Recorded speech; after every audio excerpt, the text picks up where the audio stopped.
Olá, galera do Falando de Fraude. Estamos de volta hoje com o episódio 70. 3 anos e um mês e a gente já chegou a 70 episódios, trazendo para vocês os melhores insights que pode trazer sobre cibersegurança, sobre prevenção, conscientização. É quase um programa de utilidade pública. Estamos aqui para proteger você dos golpes, né?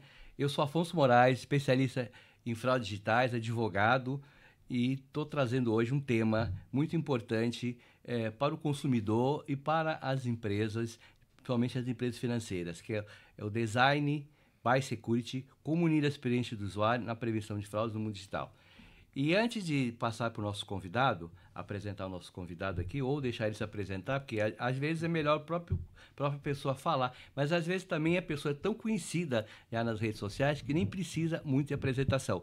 Eu gostaria de dizer que a gente está precisando que alguém nos patrocine, alguém traga um pouco de patrocínio para que a gente possa aumentar o nosso espectro de programas, para aumentar a equipe e continuar com esse programa que é de utilidade pública, que traz informação para vocês. Hoje o nosso convidado é o Lucas Soriano. Lucas, fala um pouco sobre você, Lucas. De onde você veio, para onde você quer ir? Olá, Afonso. Primeiramente, muito prazer. É uma honra, já tô na audiência, né? E agora fazendo parte aqui do programa. Então, muito prazer, parabéns pelo trabalho também. Bom, hoje eu atuo com prevenção à fraude há mais de 12 anos, vou completar já 12 anos muito em breve também. E eu trabalho hoje com produtos de prevenção à fraude, né? Então, eu atuo há um bom tempo com criação de produtos voltado para a segurança. Então, esse tema de design, né, já é algo que eu já venho trabalhando há bastante tempo, mas eu comecei muito da base, assim, né, que a gente fala de prevenção à fraude, que é o monitoramento de transações. Eu falava com fraudadores, eu conversava com vítimas, né, de fraude, então eu conhecia ali, desde o princípio ali em bancos tradicionais, né, atuando diretamente com o público e com as vítimas e com os fraudadores, né. Então, isso me enriqueceu bastante, assim, né, para poder falar hoje, criar produtos, né, de segurança. Você criou alguns produtos de segurança, né? Sim. Hoje eu atuo com criação de produtos, né, de biometria, 2FA, né, a gente coloca ali camadas de documentoscopia digital, então todo esse tipo a gente considera como produtos, né, essas criações e camadas de segurança que são aplicadas em fintechs, em bancos, em aplicativos, em sites, em e-commerce também, então é bem interessante. Hoje é tudo digital. Isso, tudo hoje no digital ali. Bom, você quer contar mais alguma coisa da sua vida? Como foi sua carreira? Como você abraçou para chegar, né, escolher, né? Porque não é uma carreira comum. Mesmo hoje em dia, com todas as fraudes que a gente tem, com toda a necessidade de mão de obra especializada, aí não é uma carreira tradicional. Como é que você chegou na tecnologia, né? Ou fez faculdade de tecnologia ou algo parecido, depois se especializou em cibersegurança, alguma espécie, porque a cibersegurança, ela tem vários aspectos, né? Ela vai desde a prevenção até o SOC, que é o mais sofisticado, um gabinete de crise e outras segmentos, os departamentos da cibersegurança. A cibersegurança, ela não é feita só com uma pessoa, né? É feita com pessoas igual o Lucas, que cria situações de prevenção, cria APIs de solução, cria biometria, cria dastiloscopia, mas também é feita depois com pessoas que vão tentar resolver o problema quando há um ataque, uma porta aberta, alguma coisa. Então, é todo um caminho, né? Todo um caminho. Tem também a parte de seguros, cyber. Então, a gente está aí tentando se organizar igual o crime, né? Então, conta como você chegou a decidir que você seria um cibersegurança. Boa, eu brinco até com meu filho, né? Que hoje ele gosta muito de heróis, né? Eu falo, papai, tenta ser um herói no mundo de segurança aqui que a gente tem, né? Então, só que eu caí um pouco de paraquedas nesse mundo, né? Eu já atuava em ramos administrativos, né? Em empresas cotidianas de documentos e tudo mais. E aí, de repente, recebi uma proposta para trabalhar em um banco tradicional, né? Que é o Santander. Então, eles tinham uma proposta ali para poder fazer análises no começo eu não sabia o que era, né? De você precisa analisar, tem que ter uma visão analítica. Vem para cá que a gente te explica um pouco melhor, Era né? uma visão do que tinha caído na fraude, uma visão de cadastros para não cair na fraude. Cadastros. Era sempre o primeiro papo foi de cadastros, e aí quando eu cheguei ali para a entrevista, eles me explicaram, a gente não abriu tanto porque é uma área muito restrita, na época ali era 2013, então era uma área muito restrita, era outro mundo que tem agora, e a gente vai falar um pouco sobre isso também. Mas ali eu entrei já no mundo de monitoramento. Então, a minha base aqui foi sentar numa PA e começar a olhar transações que aconteciam que o banco identificava que era suspeito. Então, por exemplo, uma transação muito acima do normal de um cliente com cartão de crédito. Ele sempre transacionava R$2.000, de repente 10 mil. Então, você já estava sem todas as ferramentas digitais que tem hoje, sem a biometria, sem os APIs de análise, já estava fazendo uma coisa, digamos assim, manual de análise de fraude. O Santander tem um departamento chamado GOI, é esse? Isso, a gente atuava, eu era um passo antes do GOI, então tudo que a gente identificava, por exemplo, aqui, né, um cenário de fraude, a gente identificava que estavam rolando algumas transações em determinado estabelecimento naquele exato momento. Então a gente tinha que denunciar, às vezes ligar até mesmo para a polícia, de falar, estão ocorrendo transações nesse exato momento. A pessoa está lá, o fraudador, o golpista, a pessoa que roubou o cartão, ela está lá nesse momento, precisamos tomar uma ação aqui. Então, o Santander sempre teve esse cuidado também de atuar muito com os órgãos públicos, né, para poder pegar esses criminosos. Né? Isso que você contou eu conheço bem. Eu fui advogado 23 anos no Santander, trabalhando com recuperação de crédito, e por isso que eu conheço o GOI, e a gente era vítima de fraude e passava para o banco para que ele analisasse e tirasse o contrato da base, né? Isso mesmo. E por isso que surgiu Falando de Fraudes também, porque nosso escritório era muito visado e nós fomos fraudados várias vezes, porque a gente era detentor de dados e cobrava, né? Então tinha crédito, então aí começou para tentar ajudar as pessoas, depois virou uma coisa assim mais com mais presença, né? Mas no começo era um programa assim que fazia uma vez por mês para poder tentar. Aí eu comecei a estudar, comecei a trazer. Hoje já veio mais de 100 convidados, então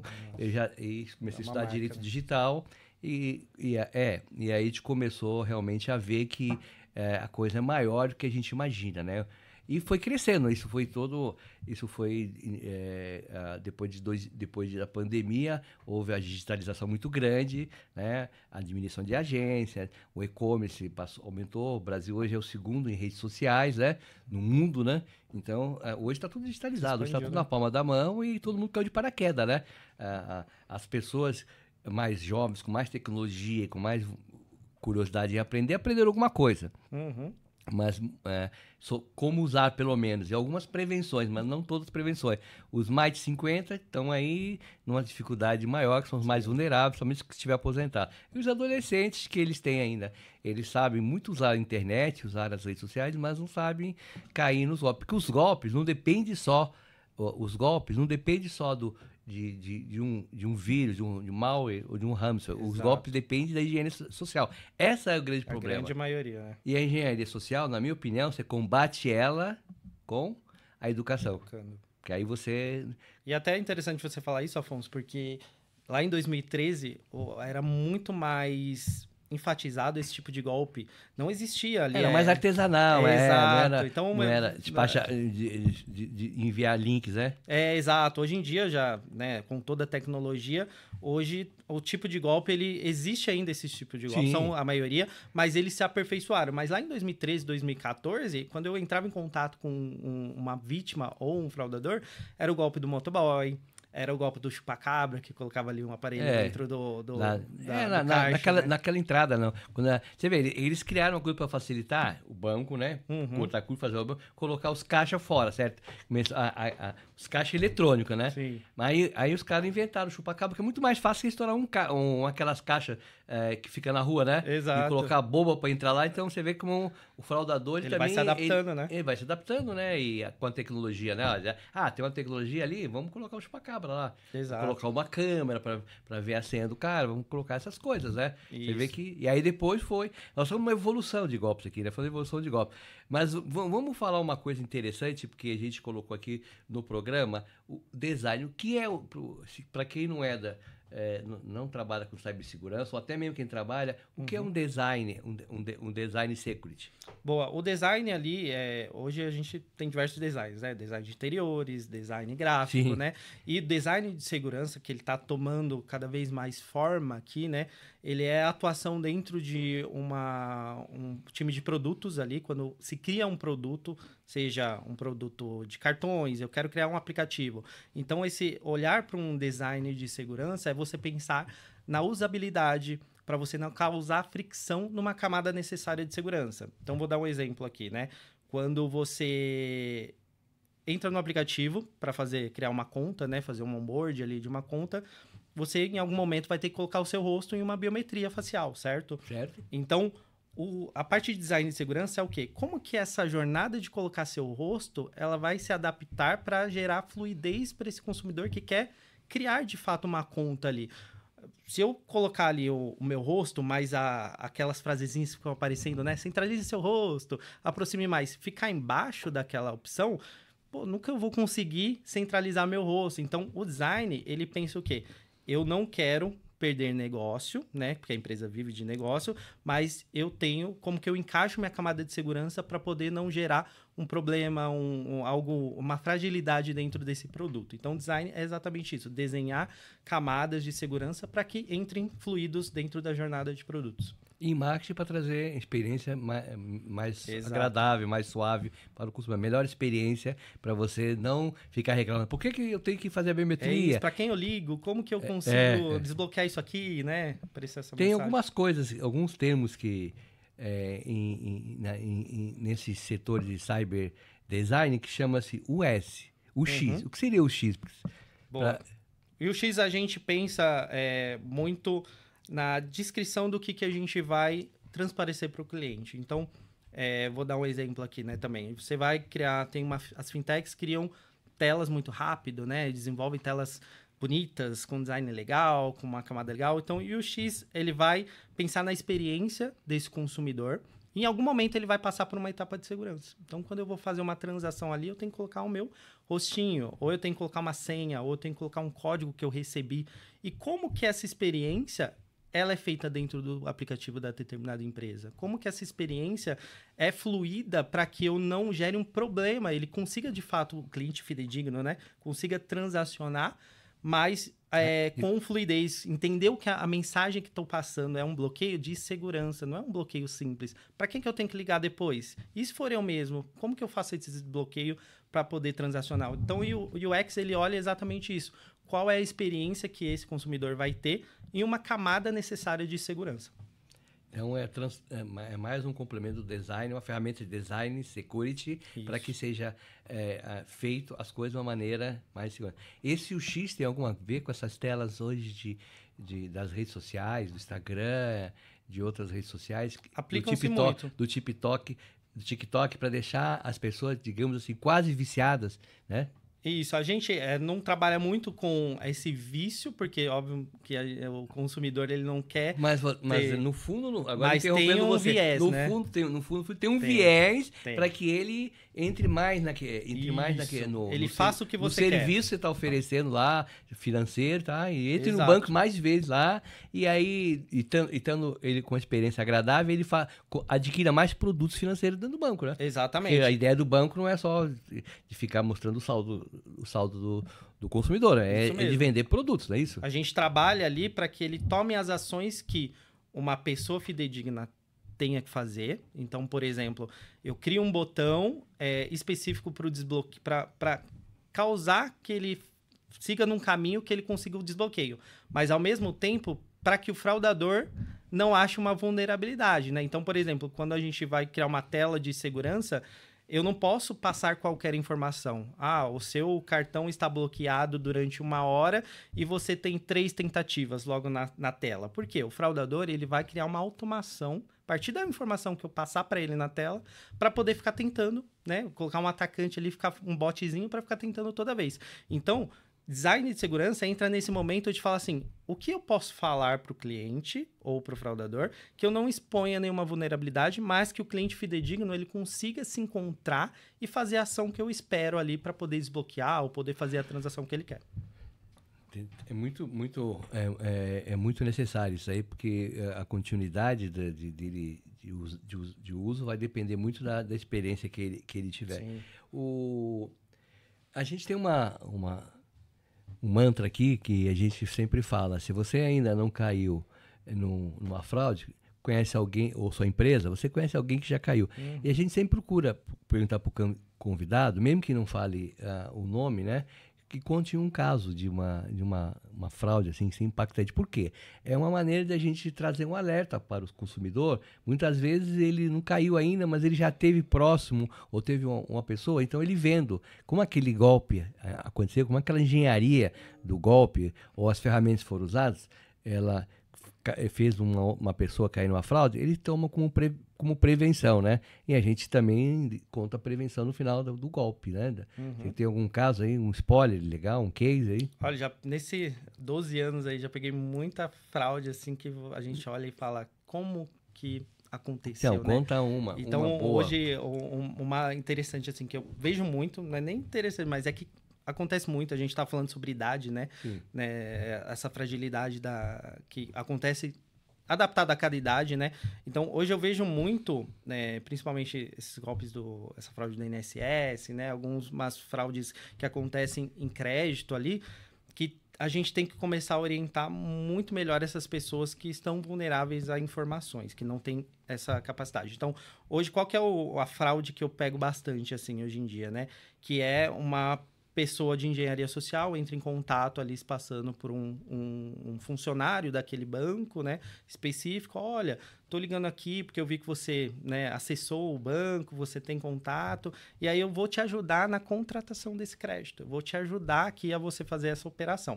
E aí, o banco, ele tem camadas de segurança para identificar se é aquela pessoa ou não é aquela pessoa. E hoje o fraudador tá fazendo o quê? Já peguei muita fraude disso, de que ele liga para a pessoa e fala assim, agora você vai fazer essa etapa no seu aplicativo. Pode fazer, pode concluir, pode transacionar, coloca o seu rosto, tá pedindo seu rosto? Coloca seu rosto. No momento em que ele vai finalizar a transação, essa pessoa, esse fraudador, ele já tem acesso à conta desse usuário e ele conclui pelo dispositivo dele ou pelo acesso dele, pelo aparelho dele. Isso aqui é uma jornada que está bem complicada, assim, porque a pessoa que é leiga, né, não tem tanta informação, não tem essa educação, ela pensa, é um procedimento padrão do banco, né? Ela está dentro do aplicativo do banco. Está dentro do aplicativo do banco, só que tem uma pessoa acessando simultaneamente ali. E nem todo banco tem essa camada de identificar que tem dois acessos no mesmo usuário. É um outro aparelho. Mas ela forneceu acesso. Ela forneceu acesso, ela já passou por uma engenharia social ali anteriormente, só que ela acredita que toda essa etapa, chega um momento que ela tem que colocar o rosto dela. Sim. Não tem como o fraudador ali colocar o rosto dele, né? E aí ele vai orientando essa pessoa a fazer o passo a passo. É uma nova forma, né? Porque as outras formas era de a pessoa entrar em contato como se fosse... acontece muito com as promotoras de venda de crédito consignado, né? Então elas têm uma meta e tem sempre alguém desonesto lá, ou faz porque é desonesto mesmo, ou faz para bater meta, e ela entra em contato para fornecer dizendo que vai rever o contrato com juros menores, e aí ela acaba com a engenharia social, através de uma folha de contrato lá, que é, em vez de rever, é um novo contrato, tá? E aí ela fica com crédito lá que não pode às vezes pagar, já tá ela já estava no empréstimo com dois, né? Fica com dois lá. Não, fica com dois não. Acontece as duas coisas. Primeiro, às vezes, realmente o cara queria só bater a meta. Sim. Segundo, que às vezes esse crédito acaba indo pro fraudador. Então pode acontecer as duas coisas, né? Eu tenho um caso também que eles estavam usando venda de cartão de crédito. Não sei se você já pegou isso. Teve essa foi um caso raro. A gente pode até contar rapidinho, porque ela foi fraudada por telefone fixo. Não foi pelo celular. Ela nem usava o celular. Foi usado no celular só para fazer a autenticação no final, né? A pessoa ligou várias vezes, oferecia um cartão de crédito internacional sem nenhuma taxa. Ligou. E para ela se livrar das ligações, ela aceitou o cartão de crédito internacional.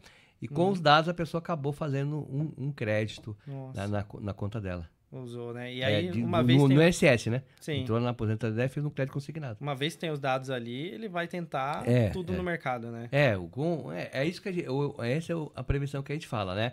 A perda de dados, ela pode ter várias formas de fraude, né? Pode até não ser na hora. Às vezes a pessoa teve essa engenharia social, foi capturado os dados e vai usar um tempo depois, né? Sim. E vai usar, às vezes, em várias etapas, né? Então, é importante jamais achar que o banco liga para você, que o INSS liga para você, você tem que ligar, entrar no site oficial e sem a companhia, né? E isso também talvez ocorra, que você falou das pessoas de idade, será que não ocorre porque as pessoas de idade elas são mais suscetíveis a falar com as outras que as pessoas mais novas que só querem escrever e mais, como é que fala, emocionalmente vulneráveis, frágeis, né? Sim. Quer conversar com qualquer um, né? Já teve casos aí que gente que ligou pro CVV para ficar conversando. Caramba. Com o CVV é terrível, quer né? Bater papo ali, a idade, né? A pessoa tá aposentada, tá morando sozinho, né? Os filhos super ocupados, então são muito vulneráveis, por isso que elas atendem ligação, exato, né? Porque hoje, por exemplo, né, raramente eu atendo uma ligação, geralmente é uma mensagem, mas um a vovó áudio, né? A vovó atende, conversar, né? Ela mesmo liga, às vezes ela vê um telefone, liga nesse contato, ela vai ligar nesse contato, ela vai conversar. A curiosidade é um outro problema que causa a perda de prevenção, né, na cibersegurança, porque todo mundo é curioso, né? Quem não foi curioso? Eu conheço gente de cyber. Eu mesmo já sou curioso às vezes. Às vezes, outro dia eu recebi um e-mail sobre que tá algum problema numa das minhas empresas que era de tributos do Simples. Aí eu falei, o que é isso aqui, né? Eu vou dar uma olhada. Vou ver, né? Não tinha link não para clicar, mas tinha... Eu falei, mas escuta, a minha empresa não tá no Simples, ela tá no Lucro Real.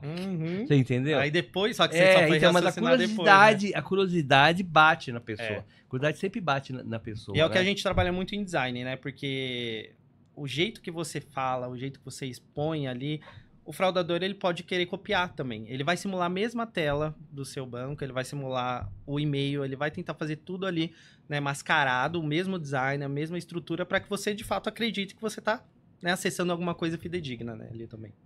Hoje, o que você usa mais na prevenção às fraudes lá? Você usa a prevenção ou você cria a prevenção? Você hoje ainda faz análise de fraude ou você faz análise para fazer o produto? Como é que é o seu trabalho hoje? Eu analiso fraude, mas não diretamente, eu não estou ali monitorando diretamente, né? Existe esse ramo mais operacional, já são com outros times. E hoje eu implemento tecnologias que evitem essas fraudes. Mas então, você traz dados de quem... Isso, eu pego ali do time que está te trazendo produtos, daquele que fraude que está dando mais, qual é a vulnerabilidade, qual o tipo de golpe que está dando na minha empresa ali, né, no meu banco. E aí, a partir desse insumo, dessas informações, né, desses dados, eu vou identificar qual é a camada que a gente precisa colocar ali para poder evitar esse fraudador. Por exemplo, a gente está abrindo tá vendo aqui que tem muita conta laranja. Será que o meu onboard ali, né, esse começo, início da contratação, tem as camadas necessárias de segurança? Será que quando ele coloca lá o telefone, eu mando um código para ele validar? Quando eu coloco o CPF, eu consulto numa base do governo ali para ver se esse CPF ele existe, ele é fidedigno, né? Não tem algum... Mas vocês estão fazendo isso? Isso, hoje eu estou abrindo conta mesmo, só posso falar porque é público. O Santander fazia em 2020, em 2019, 2018, ele achou maravilhoso, né? Você sabe que até, falando com veículos, né? Até acho que do 2018, 2019, não me lembro a data exata, ele tinha empresas de cadastro, né? Você ia comprar um veículo numa agência, você fazia a ficha cadastral. Então, a gente tinha a análise, pelo menos, humana ali, né?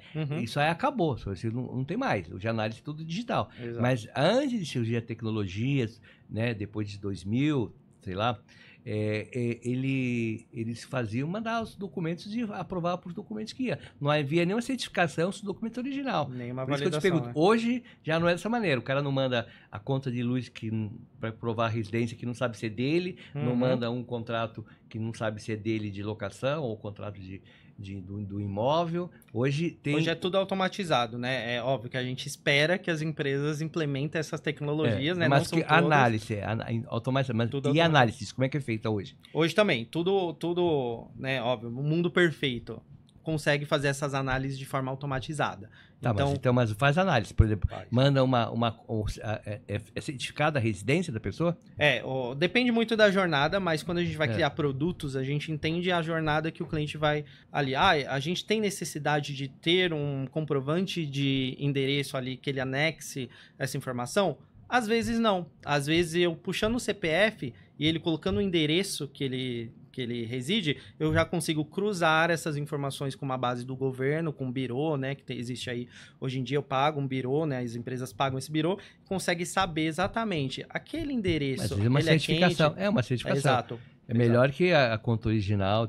Então, mas isso está sendo criado agora, porque até pouco tempo. Até aquele banco que eu não vou falar o nome dele, que é um banco bom, eu até vi a história dele, né? Que tem 100 milhões de clientes, um banco digital. Sim. Ele foi o banco mais fraudado porque ele tinha um laranjal gigantesco, né? Porque é bem famoso no meio também. Né? Porque ele começou e vamos lá. Vou abrir mercado para todo mundo. Vou abrir mercado. Ele abriu o mercado, tá com 100 milhões, parabéns, mas ele não ficou com nada de prevenção. Não tomou cuidado, abriu a porta mesmo. E por isso que eu falo sempre não usou essas ferramentas, entendeu?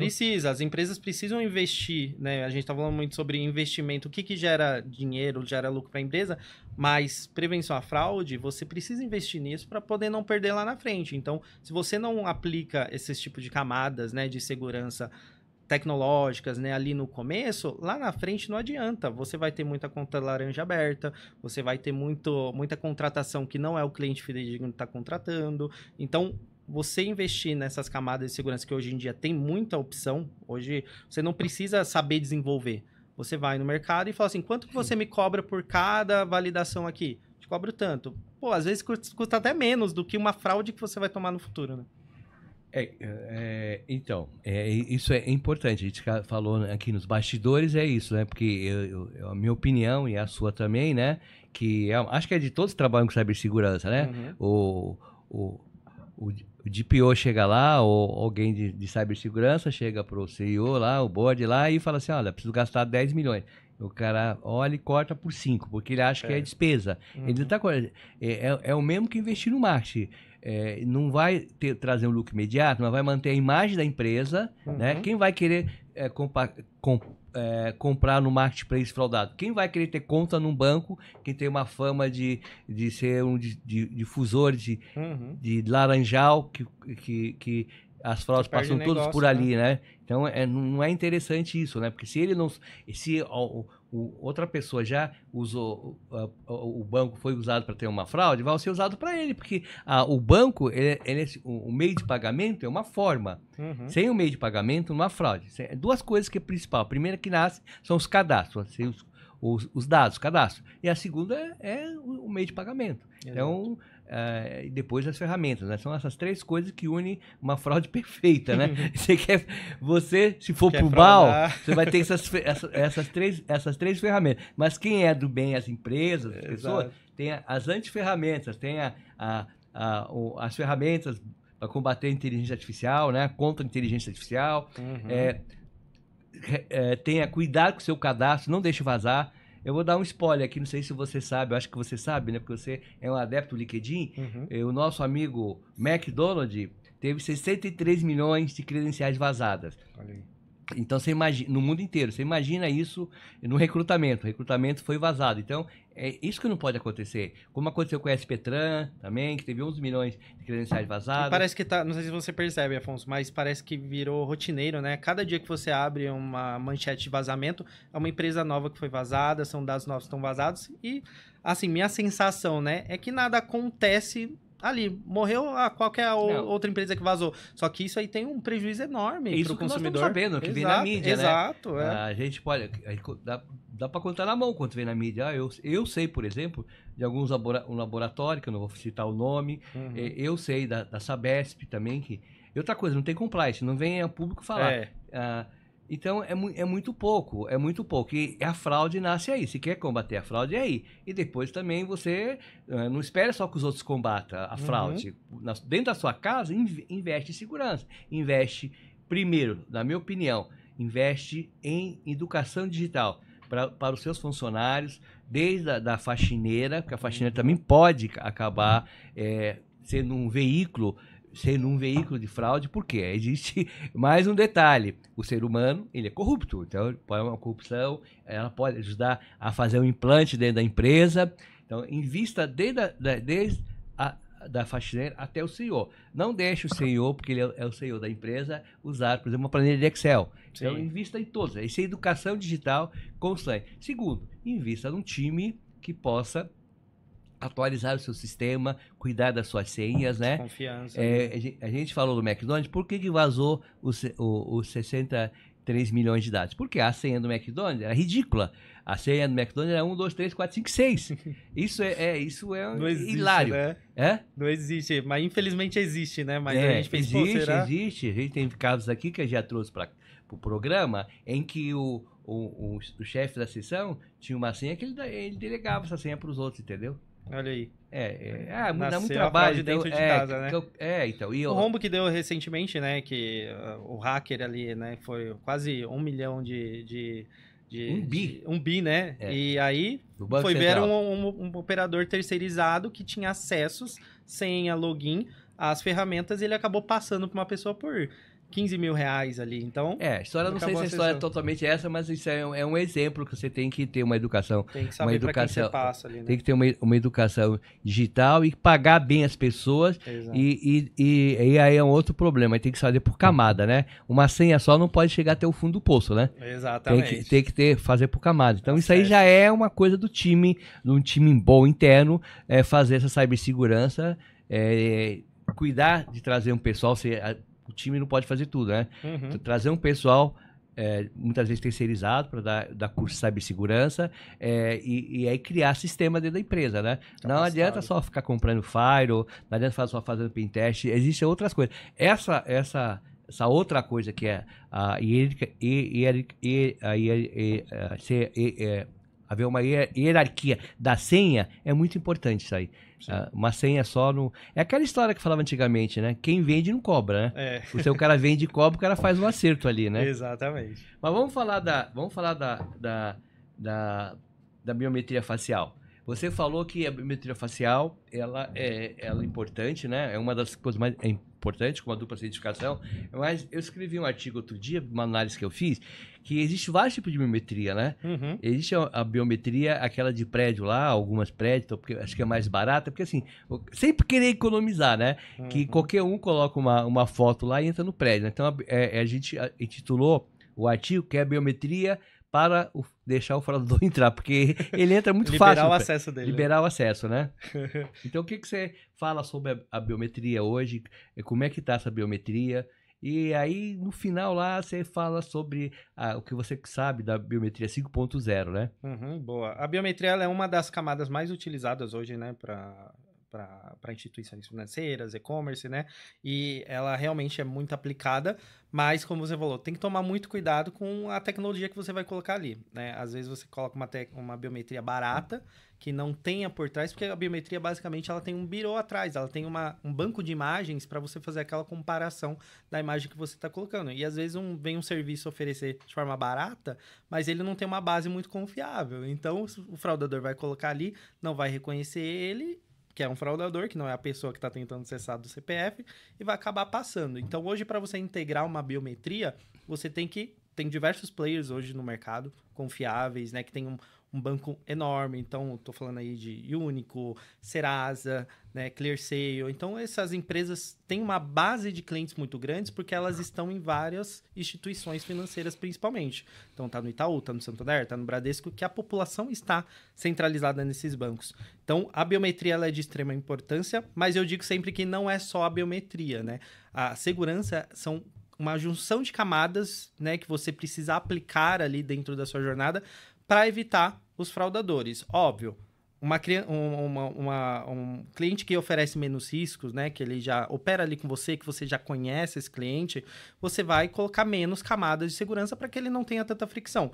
Mas um consumidor novo, alguém que você não tem aí informações, né, quando ele vai criar um cadastro, é importante que você mapeie o rosto dele, que você saiba qual que é o rosto que está entrando aqui para eu poder comparar no futuro e às vezes ele vai fazer uma transação muito alta e eu usar essa biometria coletada para comparar se é ele mesmo que está tentando transacionar. Então, biometria é uma das camadas super importantes, né? Mas a gente tem voz também hoje em dia, a gente tem o 2FA ali, múltiplos fatores de autenticação também que são aplicados junto com a biometria para poder ser efetivo, né?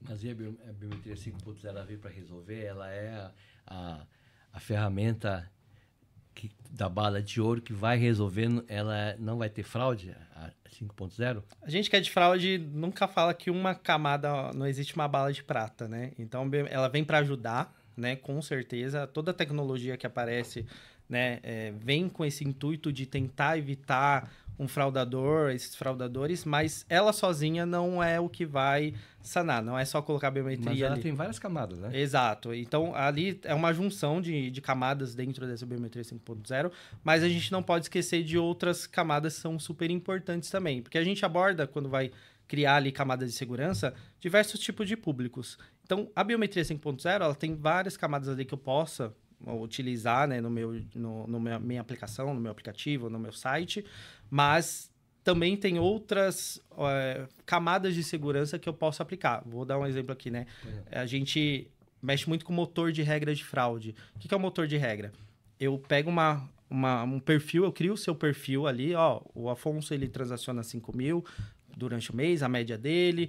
Olha, eu validei aqui o rosto dele, ele é similar. Então, eu vou criando um perfil seu, tá? E aí, a partir disso, eu crio regras de segurança, que é um motorzinho que ele fica rodando ali, e ele consegue pegar pessoas que fogem daquele perfil. E aí, eu alerto e falo assim, pô, esse cara aqui eu não vou aprovar direto a transação, vou mandar para uma análise um pouco mais aperfeiçoada, vou olhar um pouco mais no detalhe. A gente não pode perder, né, com toda a tecnologia que vem aparecendo, biometria, voz, né, inteligência artificial, perder essas outras camadas super importantes que a gente tem no dia a dia, que o time de prevenção à fraude tem total know-how para poder desenvolver, né? Seria o tipo da coisa que ela passa por várias camadas, mas chegou numa camada que chegou em um determinado patamar e passa por um humano ou por uma restrição, é isso? Exato, exatamente. Então, a gente quando trabalha... Aí dispara algum alerta. Dispara um alerta, ou você bloqueia por determinado período aquela transação, e aí tem uma análise, seja manual, né? Uma mesa de decisão ali para tratar, ou até mesmo a gente espera ali para ver a próxima ação dessa pessoa ou desse fraudador, né?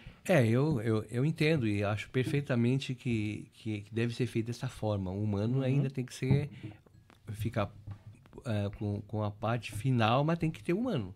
Eu acho que ainda, quando tinha algumas empresas que forneciam a biometria, forneciam a análise, e elas forneciam digital e uma maneira de analisar o próprio documento. Hoje em dia os bancos estão economizando, não estão usando tanto essas empresas. Tem uma empresa de um amigo meu que está fechando porque porque ela usa uma parte de análise com gente que trabalha com documentos, né? Trabalha com a parte de documento, né? Foi perdendo demanda. Perdendo a demanda, né? Então, porque hoje está mais automatizado, mas não pode esquecer essa camada, né? E você acha que a biometria 5.0 ela vai trazer uma boa experiência para o cliente, porque ela tem várias situações, né? A forma que a pessoa tecla no celular, a voz, ela tem outras camadas que, claro, para ser mais seguro, ela vai ter mais prevenções, mais camadas, né? Exato. Isso vai ter uma experiência boa para o cliente, você acha? Ou o cliente vai falar, puxa vida, eu não consigo chegar na minha própria conta, como eu já falei algumas vezes, né? Exato. É isso que as empresas estão agora, muito mais do que antes, né? trabalhando com design, com experiência do cliente. A gente, para colocar todas essas camadas, precisa desde a criação do produto ter esse profissional de segurança. Uma tendência muito forte que está rolando hoje no mercado é você ter um especialista de segurança dentro de um time de produtos ou de negócios que cria esses produtos, né? Para ele poder gerir essas camadas de segurança. Porque uma pessoa que, preciso criar o cartão para essa empresa aqui. Ele não tem o know-how de segurança que a gente tem de falar, olha as fragilidades que possam acontecer. O problema é cortar custo, né? Exato, ele quer botar ali, pega ali, contratei uma camada, vou colocar de qualquer jeito. O importante é alguém que cria o cartão e o cara que divulga o cartão, que é o marketing, Pra ele é isso. Agora, a camada de segurança, depois que a porta tá aberta, aí que vem, né? Aí depois vai querer contratar ali, colocar uma camada. Então, a biometria 5.0 e outras camadas ali que entram, ela gera, de fato, uma fricção para o cliente, porque ele tem que fazer ações ali para poder identificar. Mas se você trabalhar isso desde o início do seu produto, pensando na fluidez, o que eu vou explicar para o meu cliente fazer, tudo dá certo ali, a fluidez acaba rolando. Mas tem que acontecer esse profissional ter esse detalhe, né? Quais são os maiores erros que as empresas cometem ao tentar prevenir as fraudes, na sua opinião? Eu acho que é não priorizar desde o começo a segurança, né? Então, a gente fala muito aqui de...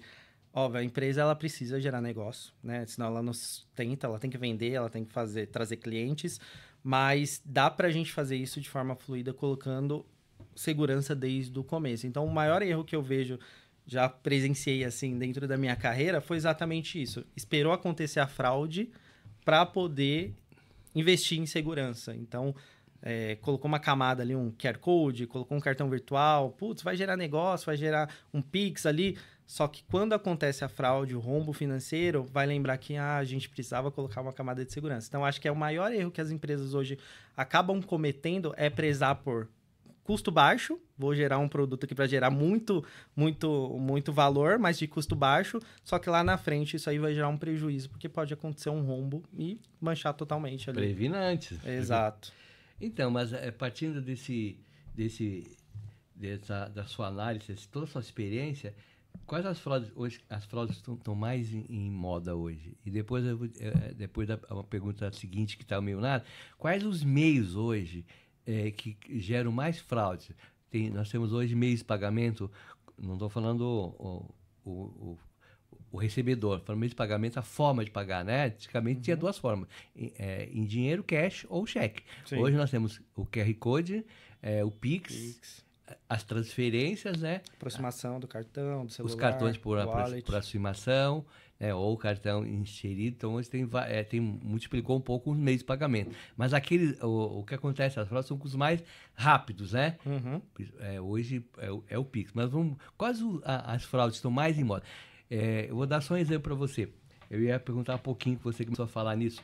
Eu comecei um tempo atrás a fazer uma árvore das fraudes. Eu fiz a árvore das fraudes. Eu parei, eu devo ter parado no 30º programa, digamos, porque a árvore estava com muito galho. Estava enorme já. Porque ela crescia mais do que eu podia colocar galho lá. As fraudes se multiplicaram, né?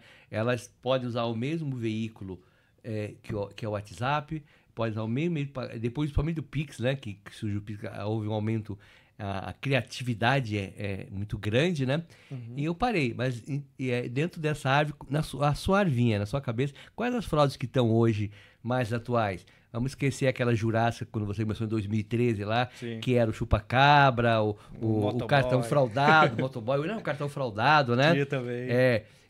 Troca do chip, né? Cortava ali e colocava um... O cara fazia uma coisa manual mesmo, né? Mas hoje em dia, o que ainda engenharia social é o que domina. E eu vejo muito em rede social, né? Então, recentemente até eu tive um contato na minha família mesmo. O pessoal me ligando, desesperado. Lucas, eu não sei o que fazer, a gente não sabe fazer. Mas assim, a família nunca aceita.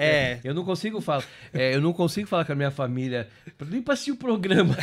Entendeu? Eles acham que sabem tudo, as pessoas, né? Acho que nunca aconteceu comigo, nunca vai acontecer porque eu sou muito esperto, mas acontece. Mas o nosso mantra diz que tá muito próximo. Gostei desse mantra e ele é super utilizável, mas aconteceu realmente, né? A situação onde dentro da minha família a pessoa mandou uma mensagem no WhatsApp ali para um familiar falando assim, olha, sou fulano, que era uma prima minha, sou fulana e, roubaram meu celular, arrumei aqui um jeito de falar com você. Por favor, me faz uma transferência que eu tô longe, eu preciso aqui comprar. Essa aqui é clássica, e aí manda uma mensagem, me manda um Pix aqui. Então, a engenharia social para poder, no fim, sempre ter uma transação financeira, né, como desfecho, hoje é o que mais acontece. Por isso que a gente fala tanto, né, de educar as pessoas, mostrar na tela, por exemplo, cuidado com esse Pix aí que você está fazendo. Você nunca fez um Pix para essa pessoa, desse valor, nesse horário? O que está acontecendo? Será que você não está sofrendo um golpe, né? Então acontece muito. O Pix tem muita variedade, o Pix, né? E cada hora eles inventam uma coisa, né? O Pix, tinha o Pix fraudado, né? O Pix não começou a história que comecei a contar de Pix que eu vi no começo, o cara colocava um valor menor. Ele mandava uma pizzaria, né? Então ele mandava e o cara não conferia, entendeu? Então o cara gastava R$500 e mandava 1 centavo. Teve um caso curioso que saiu até aí na mídia, né? Eu já reportei no Falando de Fraude. Foi no Piauí que aconteceu, viu? Uma pizzaria lá, o cara sempre comprou em cima da hora, no sábado, assim, às 8 horas da noite, ou no domingo, né? Comprou um monte de pizza, um monte de coisas, né? E aí mandou um Pix, olha o Pix aí foi entregar. Quando eles foram conferir a férias no final do dia, viu que era de 10 centavos. Nossa. O Pix. Mas aí, o que eles pegaram? Eles pegaram o papel do Pix e deixaram lá, né? Esse cara, eu pego esse cara um dia e tal. Era um fraudador amador, né? Sim. Passou um mês, o cara ligou lá e aí identificaram, porque a pizzaria tem a identificação de telefone, né? Para fazer a boa experiência com o cliente. Apareceu o nome do cidadão lá. lá. Já sabe lá, sabe o endereço, até para questão de segurança também, pra eles saberem, né? Assim. Onde vai entregar. Bom, aí eles viram que era o mesmo cara, né? E aí que falaram, tá bom, vamos entregar as pizzas para você. Aí pegaram uma massa, passaram um monte de porcaria, encheram a garrafa de Coca-Cola de farinha. Deram um golpe no golpista. Deram um golpe no golpista. E o cara ligou de volta para reclamar ainda. Pô, você entregou isso aqui. Nossa, eu sou um cliente, hoje eu sou um cliente. Então começou assim. Depois veio várias modalidades do Pix, né? Que o Pix, que o cara fazia o Pix agendado. Aí as pessoas começaram a perceber, a gente começou a divulgar o Pix agendado, que ele devolvia e cancelava. Aí depois foi o Pix errado, né? O Pix errado. E tem mais alguns golpes aí do Pix aí. Então o Pix é muito usado porque é uma coisa de momento, né? O que a engenharia social faz é aquele momento, não, tem que fazer agora emoção, e tal. Né? E é muito rápido a transação, né? É muito rápido. E aí o Banco Central já tomou algumas providências através do MED, né? Mas eu acho que ainda vai dar muita fraude o Pix, porque agora tem o Pix que você faz tipo débito automático, né? Que vem para substituir o Pix agendado. O Pix agendado. O Pix parcelado. O Pix parcelado. Então ele vai crescer cada vez. Nós tivemos 325 trilhões de movimentação até agora. E cada vez é recorde, né? Cada vez é recorde. Então a movimentação tá muito grande do Pix, né? Exato. Então ele veio para ajudar, ao mesmo tempo, como vê a inteligência artificial. Como é que você vê a inteligência artificial hoje? E vou mais além ainda. Além da inteligência artificial, que já está há algum tempo, foi mais popularizado com o ChatGPT, o Google também, para colocar um pouco mais de qualidade na deepfake, o que ele fez? Ele criou, claro, não para isso, ele criou para outras coisas, criou o aplicativo VO3, né? Em que a qualidade de frames é muito melhor que os outros aplicativos, né? Mas ainda o VO3 ele é muito barato, mesmo assim é muito barato e muito fácil de usar. Então eles estão criando aplicativos cada vez com uma facilidade para você fazer filmes em casa, fazer várias coisas, mas, ao mesmo tempo, os fraudadores do crime organizado são organizados, eles vão adquirir esse produto, é fácil de usar, não requer muita qualidade técnica, né? E aí está cada vez mais difícil de detectar uma fraude através da inteligência artificial. A voz é muito barata, várias pessoas já caíram da voz, porque simular, né? Consegue captar a voz muito fácil, né? E a imagem também. Eu vejo aqui que a inteligência artificial hoje ela é realidade, né? E pra gente que trabalha com segurança, eu brinco muito que o golpista, o fraudador, ele só espera essas novas tecnologias porque ele já tem ali uma capacidade, ele trabalha para isso, para pegar essas tecnologias e usar pro mal, né? Então, você falou de deepfake, né? Eles estão usando realmente para simular rosto de famosos, rosto de familiares. Então, manda um vídeo pedindo Pix, tô precisando.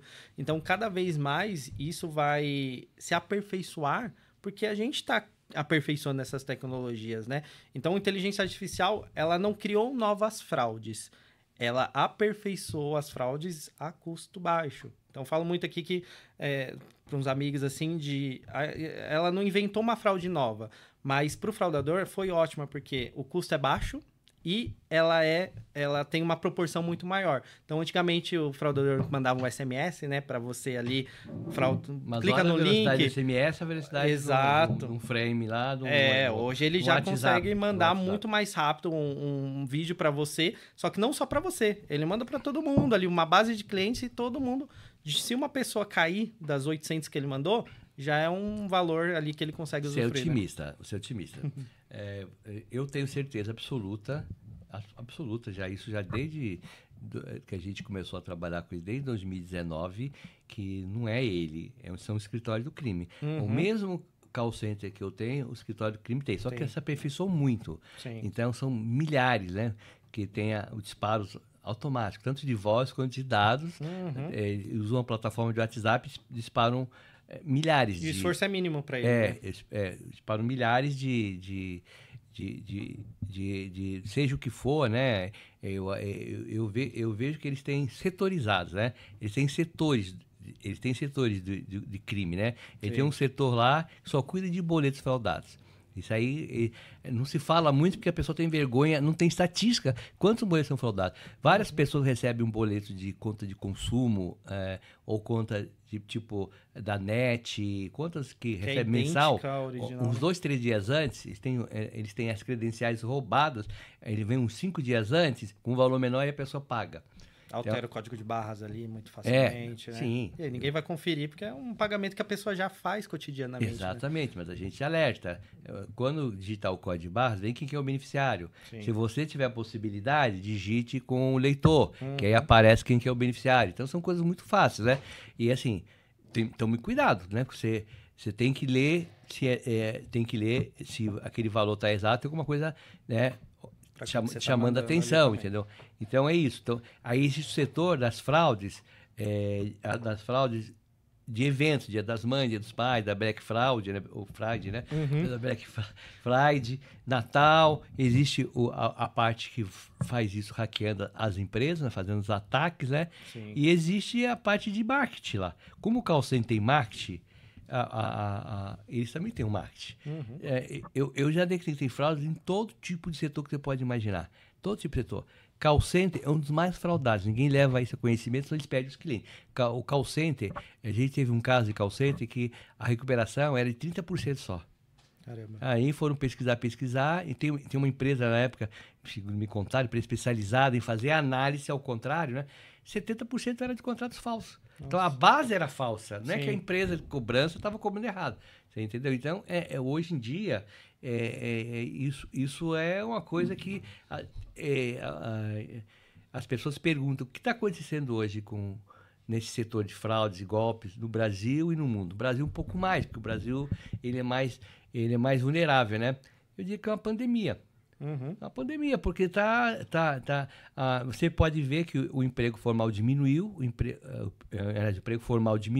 informal aumentou, mas uma parte desse emprego informal está no crime, né? Sim. Então a pessoa não vai procurar emprego, não vai trabalhar, porque ela está no crime, né? Exato. Então a gente está como segundo país em acesso conectado na internet. Quando a gente fala em rede social, o cara está em tudo, né? Porque na rede social o cara compra, né? O cara compra no Instagram, o cara compra no Facebook, né? Então, tá ali na palma da mão tudo já, né? Então, quando a gente fala que tá conectado, a gente não sabe se o cara se ele tá lá cumprimentando o parente no Facebook, ou namorando, ou tá comprando, né? Exato. Então, não tem essa estatística. Então, a digitalização, o uso, né? É muito fácil de ver fisicamente, diminuir o crime físico. Foi pro digital. Todo prédio hoje, quem mora em prédio ou condomínio, tem uma sala imensa de encomendas, entendeu? Tudo isso gera atração do crime organizado. As empresas têm que investir nisso, né? Investir na proporcionalidade. Por exemplo, o que hoje você recomenda, assim, a gente está chegando já ao final do nosso programa, infelizmente, porque você vê, as fraudes são imensuráveis. A gente pode falar aqui eternamente. Eu posso ficar falando fraudes aqui, Sim. porque elas estão aí. Só que as pessoas não se apercebem disso, né? As empresas também, elas fazem o básico, né? Tipo assim, vamos investir. Claro que as grandes empresas têm uma responsabilidade maior, principalmente os bancos, né? Têm uma responsabilidade muito grande, então eles são os que mais investem. Mas uma empresa grande, às vezes, que não é muito conhecida, ela não investe. Exato. Ela não investe nisso aí. Ela tem um timinho lá, tudo terceirizado, entendeu? E aí vai gerando isso aí, vai gerando crime, vai alimentando o crime, vai pro PCC, vai para não sei aonde, né? Uhum. É uma coisa puxa a outra e a gente vai pro adolescente, né? Nesse programa que a gente comentou nos bastidores, Adolescência Conectada, que vocês devem assistir. Quem tem filhos é imperdível. São 6 crianças falando dos problemas que eles têm na internet, das dores deles, e um deles, um dia antes, quase foi fraudado com o Pix. Eles estão sendo vítimas, porque as crianças hoje, elas têm uns banquinhos lá de débito. Seu filho vai chegar nisso. Sim. Quando tiver uns 10 anos, vai querer um cartãozinho lá com... Quero A transacionar. escola hoje, muitas cantinas, eu estou sabendo, que elas não estão mais fornecendo alimento e ninguém mais usa dinheiro. O pai não dá dinheiro porque ele não tem dinheiro. É o cartão. Vai na cantina comprar o lanche com o cartão. Sim. E Tá esse se cartão expandindo, tem né? dados, né? Esse cartão talvez chegue a cadastro do pai e da mãe também. Mas as crianças já estão sofrendo isso aí. As crianças não têm educação, né? Esse menino aí, ele só não fez o Pix errado, né? Que voltou pro fraudador, Uhum. porque a mãe chegou. Ele falou, é muito legal, mãe tá falando comigo, super legal, amigo meu, pô. Ia Virou fazer amigo, a já é transação. social.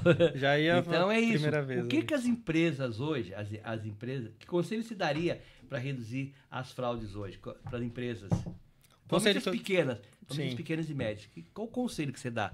Realmente o que você falou acontece muito, né? A empresa, quando ela é pequena e ela quer crescer, ela abre para mercado aberto, fala, eu vou coletar clientes, vou fazer negócio, depois eu penso em segurança, depois eu invisto um pouco mais em segurança, mas esse é o maior erro que as empresas ali elas acabam cometendo. Então, o conselho que eu sempre dou é tenham profissionais de confiança e capacitados desde o começo da criação dos seus produtos, dos seus acessos, seus aplicativos, conheça o seu cliente, né? Com que público que você vai abordar, porque esse profissional capacitado, ele entende a linguagem, ele tem que entender a linguagem que eu tenho que falar para um público que é de baixa renda, um público ali, e design mexe muito com isso, né, de segurança. O público de baixa renda é uma linguagem diferente, o público adolescente, jovem, é outra linguagem que você consegue captar a atenção dele para ele prestar atenção que aquilo é vulnerável, que aquilo ele tem que tomar cuidado. Então, empresas, invistam cada vez mais, desde o começo da criação da sua empresa, dos seus produtos,